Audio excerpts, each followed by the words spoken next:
Some viewers may find this content disturbing. Viewer discretion is advised.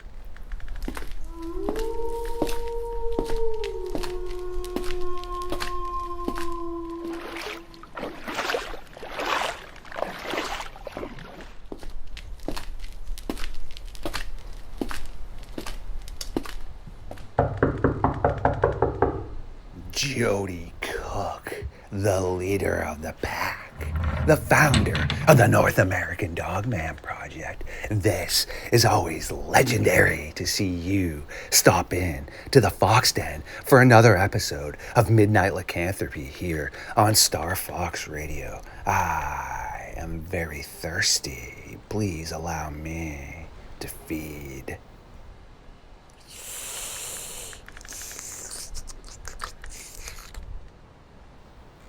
Much better. Absolutely delicious. Now that I am revamped, ready to roll, and ready to hunt the Dogman, it is time for Jody Cook and myself to take a walk into the darkness.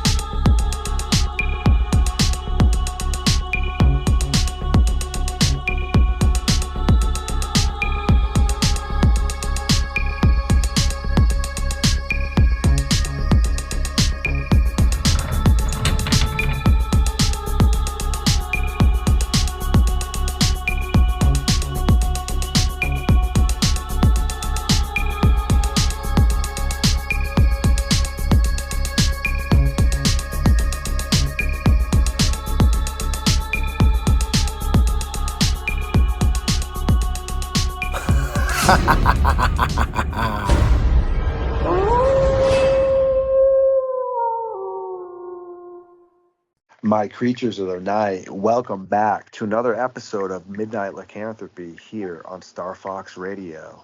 We have the legendary founder of the North American Dogman Project and one of my best friends, Mr. Jody Cook. Yes, you heard me right. Jody Cook has decided he has some time to allot to us tonight. How you doing, Jody? Pretty good. How you doing? Not too bad, my friend. Really glad to sit down and get you on here because you were one of the first people that have ever got me interested in any of these topics. So just to be able to be your friend in general is amazing, but to be able to learn underneath you and get the mentorship is classic as well. Yeah, appreciate it. You're a good researcher. You're a good person, to have on the team, and you're a good asset. You've done a lot for us, and I do appreciate it. Thank you very much. Very kind words, and I appreciate everything you've done in general. Just lay down the foundation for this because, in my eyes, the two people that really introduced me to this were Linda Godfrey and yourself. Pretty much around the same time, I had heard about what was occurring with some of her write-ups and also with what you were doing with the North American Dogman Project. So I used to sneak down into the library when I should have been doing my homework.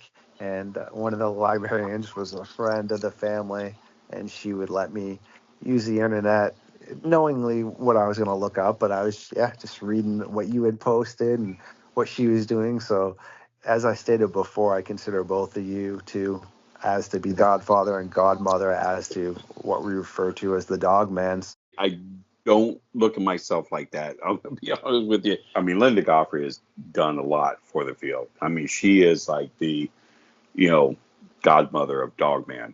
If it wasn't for her, literally everybody in the field would not be where they are today. She inspired everybody. I try to help people as much as I can. I don't look at myself as a top Dogman researcher or anything like that, because like I said, there's other people out there that have done a lot more than me that really is not getting the credit that they deserve. But I appreciate what you're saying, but like I said, I'm not an expert. I never look at myself as being an expert. I'm still learning as I'm going. I've been doing this for 30 years. I'm learning new stuff every day. And that, I think, is what makes a good researcher. Very well stated, my friend. I couldn't agree with that more. And I think because of that approach that you just have makes you even more respectable to understand that, yes, others have definitely brought in a ton of clarity to the topic. And there are definitely many good researchers. Just as, I guess, in a small town kind of high school kid, I wasn't really easily accessible to a ton of that stuff, and I'm pretty sure Monster Quest and Doug Highcheck actually were the ones that really got me to be able to understand like who you were as well as like Linda and start putting Hmm. faces, yeah, as a young kid to who you people were. And to me it was such inspiration. And yeah, I looked up to you folks as like legends and as what was occurring because I had such an interest in it, and I've always been such a creative mind that I remember when I was super young, my dad had an old VHS with, it was basically a rendition of what maybe dinosaur species would have looked like in the future with humans. And also there was some gentleman showing a fin of a plesiosaur. It was a really old documentary. And I remember being so excited to always go kind of watch those things with him. And that stemmed as I grew up into me just getting more intrigued by it. So then when I was introduced to, as I stated, your research and Linda's, I was just like, wow, this is absolutely truly inspiring. So now to be a part of it all and actually be able to contact you and help you in what you're trying to do, it's just baffling, but baffling in such a good way. Because if I rewind to little high school me sitting there while I'm supposed to be doing my homework, looking at Jody Cook stuff instead, I would have never thought in the world I would have had a chance to, sit down and communicate with you. So as I Hmm. said, it's totally awesome. And have you ever had a chance to talk to Linda directly, or? Oh yeah, yeah. I mean, I've talked to her several times. We've done conferences together. Well, we spoke at the same conference, and yeah, I've known her for a long time. Like I said, she when she did her research, and she came up with the name Dogman. And the one thing that she said, and I agree with her, a lot on this, on the name. She goes, I don't think Dogman is appropriate name for it. I think Man Dog is more of appropriate name. And she felt that that's what she should have used was Man Dog, which, I mean, if you sit there and think about it, it makes sense, the name. And if she would have done that, I mean, today we would have been the North American Man Dog Project. You know what I'm saying? And everybody would have been using the term Man Dog. I don't know, it's weird that she was able to do what she did and come up with the information that she did that changed everything. Changed the field completely over to what it is today and made a lot more people take a deeper look into what Dogman is. She was specifically for Wisconsin, a lot of her stuff, and then she started, doing her research that went further and further out. We talked a lot about, different sightings and different, investigations that we've been on and what we think Dogman is. We had good conversations. Wow, that's excellent. Thank you so much for sharing that insight because, as I said, I'm a huge fan of her as well as yours.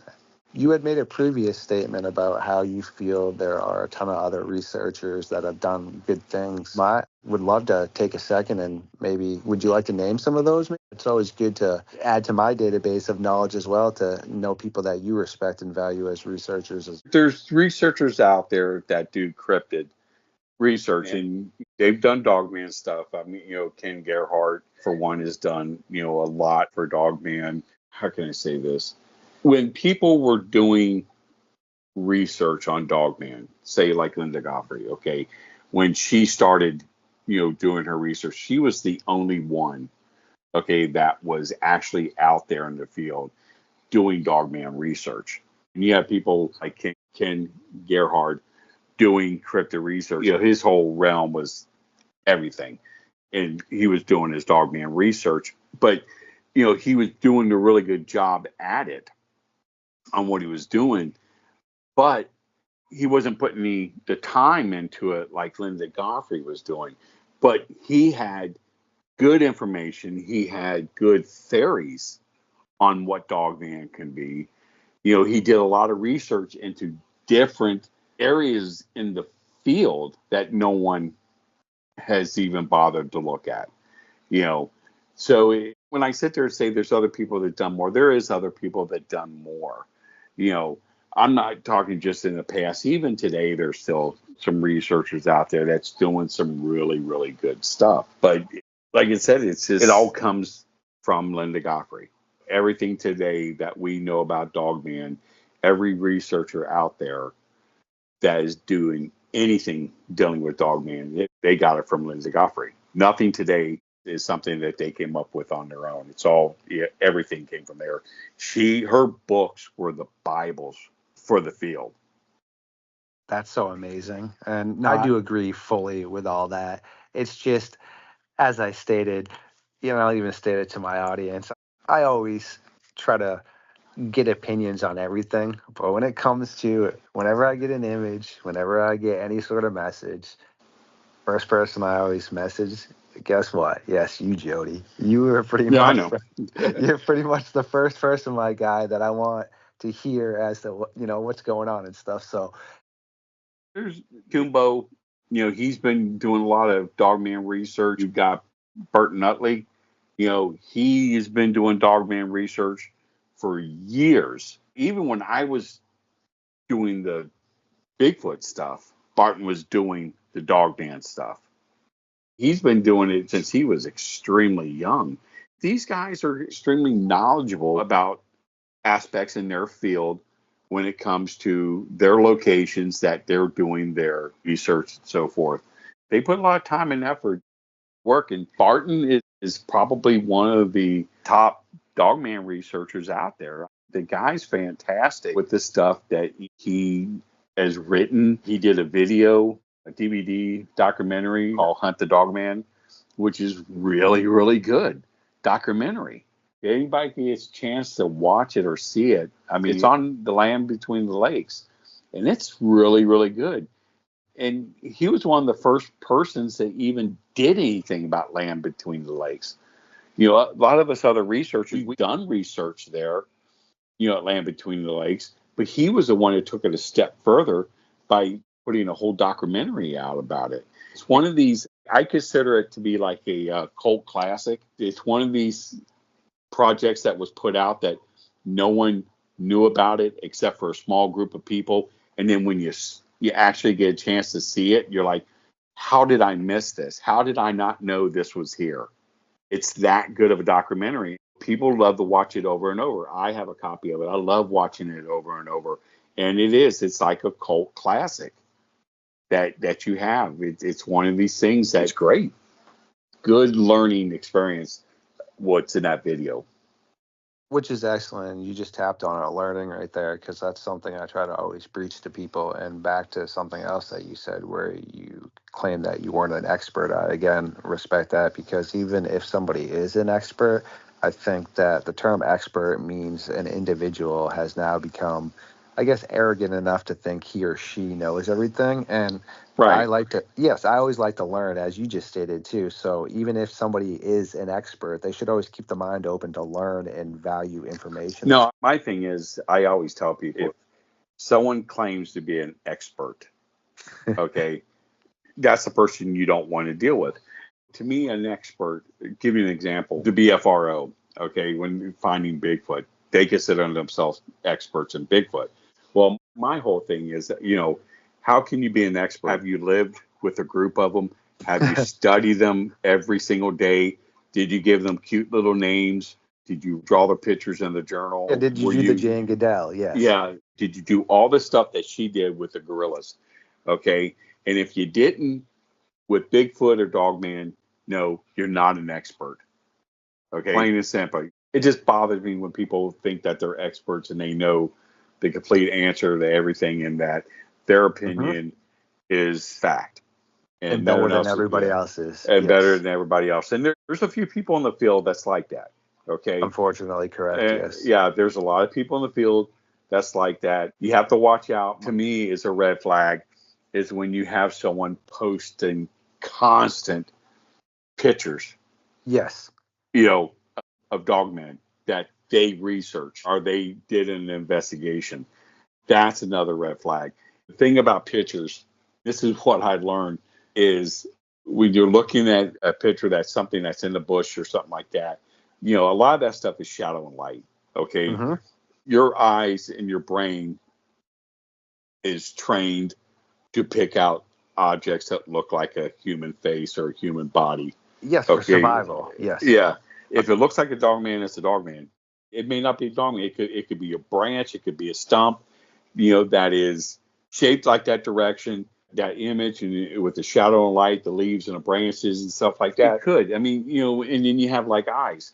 When you have all these pictures out there of these are dogmen that we're, and when they don't use the word alleged or possible or potential, yes, or potential, that kills me, because it's like you don't know what it is, but you're saying it without saying it. You're saying it without saying it, and you're saying that this is what it is 100%. My thing is, the NADP, we don't post a whole lot of stuff. You know that we don't post. Of our stuff, we don't post because, one, you have a lot of trolls. Two, we look at it like this, and this is how I look at it. If I have a picture of a possible dogman, could I take it to a dogman court, try to convince the jury this is what it is? And if I can't, then I don't do it. Because if I can't convince myself, I'm not going to be able to convince anybody else. Okay? And then when you start asking people for opinions, you're going to get opinions you really don't want to hear, because either they don't like you, they don't like your organization, or they're jealous. They're just their heads, in general. It's one of those things. We posted pictures in the past, and, they ended up on other people's websites taking credit for it. There's one particular website out there that he has used so much of our copyrighted material and claimed it as his. That's why I try to put our logo on everything when I make my videos. When you do a video and stuff like that, you don't need to put a logo on like every single picture. But when you post a picture, nothing wrong with putting a ghost image or something like that on exactly. there. Yep. And stuff. I don't care if anybody uses any of our stuff. Okay, I really don't. Ask for permission, and you're welcome. Our whole thing is we're there to help you. You're there to help us. Yeah, we can't. Right, we can't do it without you. You can't do it without us. We need to work together, and let's do it. And that's another part of the field there's a clique. There's a huge clique going on in the dogman field. It's like unfortunate. Everybody's taking sides and stuff, and it doesn't need to do. We need to work together. Just present evidence. That's all I'm here for, is just to figure out what's happening exactly. Yeah, you work together.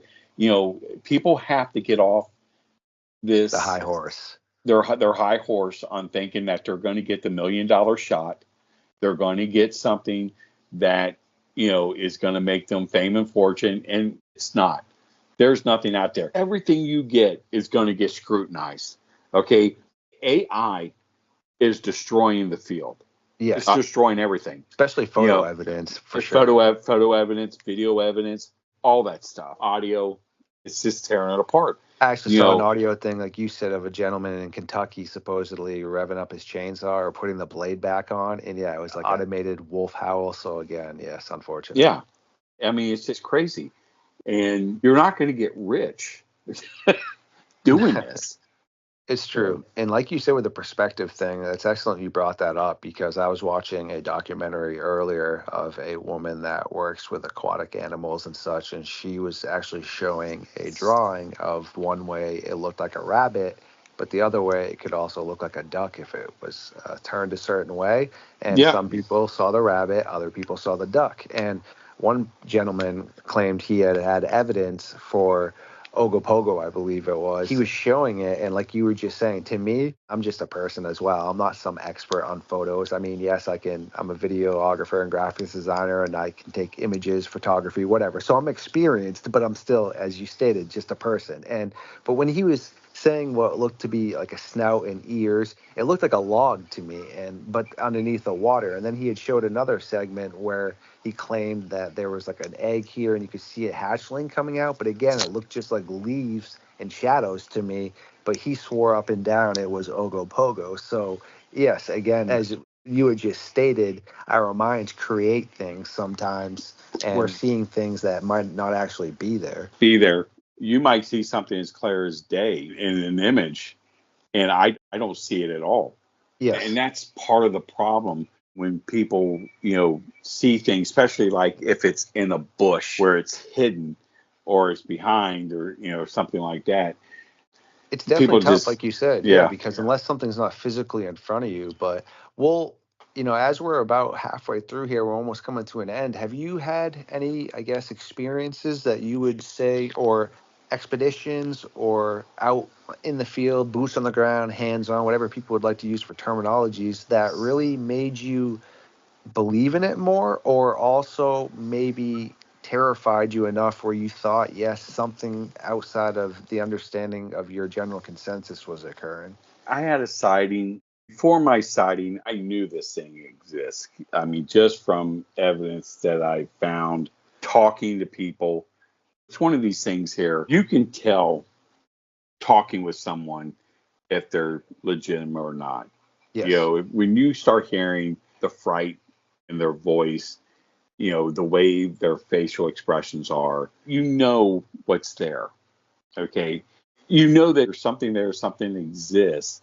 Just because you don't see it doesn't mean it's not real or it doesn't exist. It's like the conversation we had with the other gentleman. If these things are interdimensional and they came through a portal and they're here and they go back through the portal, well, what proves they were here? Well, there's physical evidence they had to leave. Yes. Why they were here. Just because people have different views on the existence, on what they have to prove the existence of something, to me is totally ridiculous. No, I totally understand that. It does make sense, and it is, as you said, ridiculous, but it's unfortunately some of the things that we do have to deal with. I did want to ask you too, some of your Ohio recordings were straight up nightmare fuel. When you were out there and got those audio, how were you feeling? I mean, did you have enough protection around you that you felt safe? One of the audios, actually Ohio, that like an actual howl, the media actually was the one that took that. Okay. When they had a Dogman sighting up in Germantown back in the 90s. And that was a recording that they picked up. And there was newspaper articles actually go with that audio. But the one where it's like this real high screech and like a bark. Mm-hmm. What was kind of interesting on that one was it's next to a small airport. And the airport is along the river. Okay. They built some like condominiums, like on the back part of the airport. And once you go past that, there's like a wood line. And then the river, goes there and it just goes on forever. Okay. There was this couple that was walking a dog along the fence line of the airport. You have the airport, you have a fence, and then you have a roadway, and then there's the condominiums. Okay. Mm-hmm. So basically, the plane flew over the condominiums to land, and they're walking their dog. How the area is set up, it walk up and it kind of turns off to the right. Okay, now with the fence there, if you're looking at the fence, because the fence is, the gauges are like kind of tight, blocks the view a little bit. When you're walking and the fence is turning, you look out of the corner of your eye and you see the fence is just black. Okay. So this thing was sitting there next to the fence as they were coming around. Now the dog noticed it first, and they had a Labrador retriever. Okay. And the dog noticed it first. The dog just went to the ground and just was trying to get away. They thought it was just a large dog. Now they saw it from the back. It was sitting there and it had the tail. They saw the head with the high pointed ears. Okay. And it turned around and looked at them and it stood up. They took off. This is a werewolf. They said, this is what we saw was a werewolf. Okay. So where it was, there was this hill that kind of goes up into where this other apartment complex is. And what was weird, there's like all these shoes that were like buried in the ground. I'm not kidding. Wherever you walked, you saw shoes like sticking out of the ground. Okay, which was That's like dog behavior or something. Things. Yeah, it was really, really weird. So we're there on the investigation, and we're sitting out there on this hill, and you can see down on the road below, the cars and the car lights. The airport's, like I said, right there. But we were able to see where this thing was. That's why we're sitting up on the hill. All of a sudden, we just were getting these screams. And it was like right there on top of us is what it felt like. So we ended up recording it. They've never been identified what that scream was. Even the DNR, actually, the Ohio DNR asked if they can have a copy of it for their records. Because they said, we don't have anything like this. They looked at it, thought it might have been a coyote, thought it might have been, some type of a raccoon or a fox. They said, no, it didn't match up to anything they have. And that's why they said, can we have a copy of it for our database? And it's like, yeah, you're welcome to it. I think they didn't want it for their database. They wanted it for a different database. That's what I was just going to say. Like, I was like, wait, they're being a little friendly and to offer some help there. Yeah. That's cool. No, that's excellent right there. No, I appreciate that. Yeah. All right. Excellent. No, thank you so much for filling us in with some of these really interesting facts. And actually, a lot of that I didn't know. I mean, I was very informed about obviously the howls and such, but now really being able to hear that and put that together in my head, that sounds pretty terrifying for sure. And again, like I said, thank you so much for stopping by tonight and really giving people in my audience an idea of who you are and how you got started with all this, and basically just putting together the North American Dogman project and getting us out there with proper information. So very much kudos, my friend. I appreciate it. Thanks for having me on.